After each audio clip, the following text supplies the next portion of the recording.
ఇదంతా కూడా రకార ఆవృత్తి జరిగినటువంటి శ్లోకం అండి ఇది. రాజరాజేశ్వరి, రాజరాజేశ్వరి అనేటువంటి నామమే చాలా గొప్పది. రాజరాజు అంటే చంద్రుడు అని, కుబేరుడు అని ఇంతకుముందు చెప్పుకున్నాము.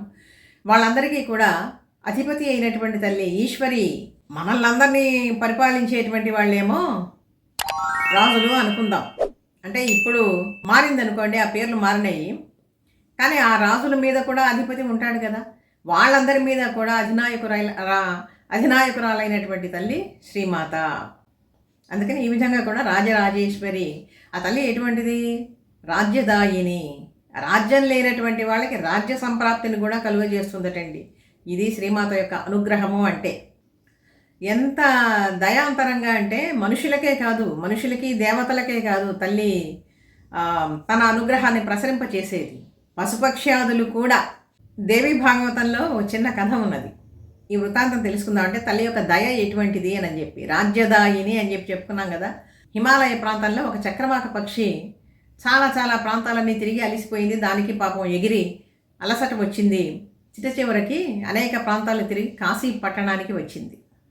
ఆ కాశీ పట్టణంలో దానికి ఏమైనా ఆహారం దొరుకుతుందేమోనని అలసిపోయినటువంటి ఆ పక్షి అలాగే ఎగురుకుంటూ వచ్చి అన్నపూర్ణాదేవి ఆలయం ఉన్నది కదా, అన్నపూర్ణాదేవి ఆలయంలో కూడా చూసుకున్నది. అక్కడ కూడా దానికి ఆహారం దొరుకుతుందేమో అన్నటువంటి భావనతో 3 సార్లు తల్లి చుట్టూరా ప్రదక్షిణం చేసింది. తిరిగింది 3 సార్లు. దానికి ప్రదక్షిణ అని కూడా తెలియదు.